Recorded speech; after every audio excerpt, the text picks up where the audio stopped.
Hello everyone.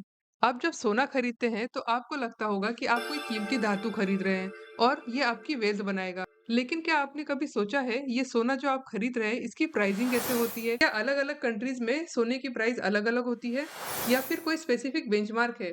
अगर हाँ, तो वो बेंचमार्क कौन सी करेंसी में वैल्यू होता है और क्यों? और इस सच्चाई को जानने के लिए हम इतिहास के बहुत से पन्नों को उल्टेंगे। वीडियो को अंत तक देखिए क्योंकि वीडियो के आखिर में मैं आपको ऐसा एनालिसिस बताने वाली हूँ जो गोल्ड इन्वेस्टमेंट को लेके आपकी सोच को बदल सकता है। तो चलिए शुरू करते हैं। यहाँ मैं आपके साथ एक इंटरेस्टिंग फैक्ट शेयर करना चाहूंगी। क्या आपको पता है एक ऐसी तिजोरी जो न्यूयॉर्क की गलियों के 80 फीट नीचे सख्त चट्टानों को काट के बनाई गई है? समुंदर के नीचे के इस अभेद्य किले में दुनिया का सबसे बड़ा सोने का खजाना छिपा है। और ताज्जुब की बात तो ये है कि इनमें से ज्यादातर सोने की ईंटें अमेरिका की नहीं है बल्कि उन देशों की है जिन्हें अपनी कागजी नोटों पे भरोसा नहीं है। खैर ये फैक्ट बताने के पीछे मुद्दा ये था कि आपको लगता होगा कि खदान से जितना सोना निकलता है या फिर फिजिकली जितना सोना मौजूद है उसी से सोने की कीमत तय होती होगी। गलत। यहाँ एक ट्विस्ट है। असली खेल होता है न्यूयॉर्क के कॉमिक्स मार्केट में यानी कमोडिटी एक्सचेंज मार्केट में। दुनिया में असली सोने से ज्यादा उसका कागजी सौदा होता है, इसे कहते हैं फ्यूचर मार्केट। यहाँ लोग असली सोना नहीं खरीदते बल्कि ये तय करते हैं कि भविष्य में सोने का दाम क्या होगा। और यही एक्सपेक्टेशन आपके सोने के प्राइस को प्रभावित करती है। यानी वॉल स्ट्रीट पे बैठा कोई बड़ा इन्वेस्टर जब एक बटन दबा के लाखों कागजी सोने के कॉन्ट्रैक्ट खरीदता है तो उसका असर सीधे सोने की कीमत पे पड़ता है। अब आपके दिमाग में सवाल आना चाहिए, ये लोग तो प्राइस को सिर्फ इन्फ्लुएंस कर रहे हैं लेकिन इनको भी तो कोई बेस प्राइस चाहिए, वो कौन तय करता है? यहाँ पिक्चर में आता है the secret auction London gold fix. 12 सितंबर 1919 में लंदन में रॉथशिल्ड एंड सन्स के ऑफिस में 5 बड़े बैंकर्स मिले। मकसद था सोने की एक ऐसी कीमत तय करना जिसे पूरी दुनिया माने। तब ये प्रोसेस झंडों से होती थी। जब तक सभी एग्री न करे प्राइस फिक्स नहीं होता था। आज ये सिस्टम डिजिटल हो चुका है जहां दिन में 2 बार ऑक्शन होता है और बड़े ग्लोबल बैंक्स पार्टिसिपेट करते हैं। प्रोसेस सिंपल है, डिमांड ज्यादा प्राइस बढ़ता है, सप्लाई ज्यादा प्राइस घटता है, बैलेंस होते ही प्राइस फिक्स हो जाता है। और इसी को पहले बोलते थे गोल्ड इज फिक्स्ड, जिसे आज हम LBMA गोल्ड प्राइस कहते हैं। यही बेंचमार्क सेंट्रल बैंक, ज्वेलर्स और माइनिंग कंपनीज यूज करते हैं। लंदन के समय के हिसाब से दिन में 2 बार, सुबह 10:30 बजे और दोपहर को 3 बजे, ये डिजिटल नीलामी यानी ऑक्शन होता है। यहाँ जो प्राइस तय होता है वही अगले दिन आपके ज्वेलरी की कीमत बन जाता है। तो अगली बार जब आप सोना खरीदेंगे तब याद रखिएगा कि लंदन के उस छोटे से कमरे से शुरू हुआ सफर आज पूरी दुनिया की वेल्थ को कंट्रोल कर रहा है। ये एक सिर्फ नंबर नहीं है, ये दुनिया की इकोनॉमी का थर्मामीटर है। ये बेंचमार्क डॉलर में तय होता है। अब आप सोचोगे, अगर बेंचमार्क लंदन में तय हो रहा है तो पाउंड में क्यों नहीं, डॉलर में क्यों? Why gold is priced in dollar? क्योंकि ग्लोबल ट्रेड का बैकबोन है US डॉलर। इतिहास में एक सिस्टम था, ब्रिटन वुड्स सिस्टम।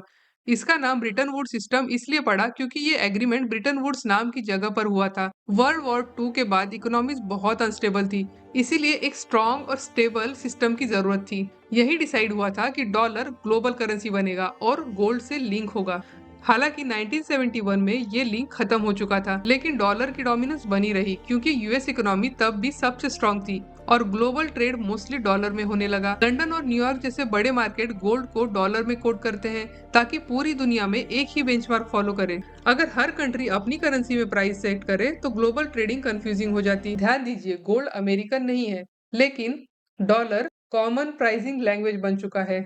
अब चाहे ऑयल हो, गोल्ड हो या फिर किसी कंट्री का GDP, सब कुछ डॉलर में मेजर होता है।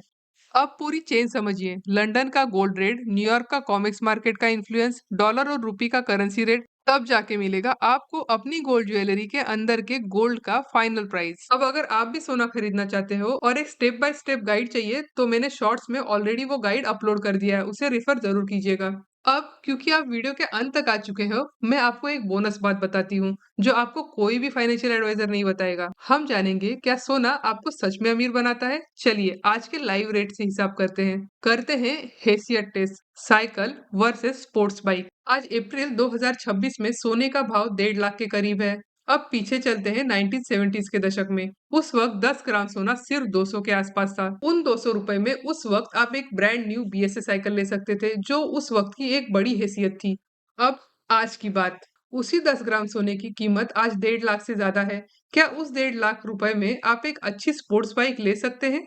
सोच के देखिए। सोने की औकात नहीं बदली, वो कल भी आपको टू व्हीलर और अच्छी लाइफस्टाइल दे रहा था और आज भी वही या उससे कम दे रहा है। गिरा है तो सिर्फ आपका रुपया। 1970s के 200 में आज शायद आप अपने बाइक की टंकी भी न फुल करवा पाए। सोना वही खड़ा है, बस रुपया जमीन में धंस गया है। सोना आपको अमीर नहीं बनाता, वो सिर्फ आपको गरीब होने से बचाता है। तो आखिर में सच क्या है? जब आप हेडलाइंस देखते हो कि सोना रिकॉर्ड तोड़ महंगा हुआ है, तो ये खुशी की बात नहीं है। ये एक वार्निंग सिग्नल है कि ग्लोबल सिस्टम में दरारें आ रही हैं। इतिहास उठा के देखिए, जब भी कोई क्राइसिस आता है या ग्लोबल अनसर्टेनिटी बढ़ती है, सोने ने उछाल मारी ही मारी है। सोचिए, आप सिर्फ सोना खरीद रहे हैं या अपना डर छुपा रहे हैं? शायद इसीलिए सोने की इन्वेस्टमेंट को हेज इन्वेस्टमेंट बोला जाता है, यानी बचाव का निवेश। अब अगर आपको लगता है मुझे कितना इन्वेस्टमेंट करना चाहिए, तो मैं बोलूंगी आप जितना भी इन्वेस्टमेंट ईयरली करते हैं उसका 10% इन्वेस्टमेंट आपको सोने में करना चाहिए। मान लो आपको पैसे की जरूरत पड़ी और म्यूचुअल फंड डाउन है या फिर शेयर मार्केट डाउन है, तो आप सोना बेच के पैसा ले सकते हैं, क्योंकि सोना उस टाइम ऊपर रहेगा। और एक बात, आप सोना अगर इन्वेस्टमेंट के लिए खरीद रहे हैं तो उसे फिजिकल गोल्ड के रूप में ना खरीदें। गोल्ड ईटीएफ या गोल्ड म्यूचुअल फंड के जरिए खरीदिए। फिजिकल गोल्ड सिर्फ ज्वेलरी पहनने के लिए ही लीजिए। और अगर ये वीडियो अच्छी लगी है तो लाइक, शेयर और सब्सक्राइब करना मत भूलिए। मिलते हैं अगली वीडियो में।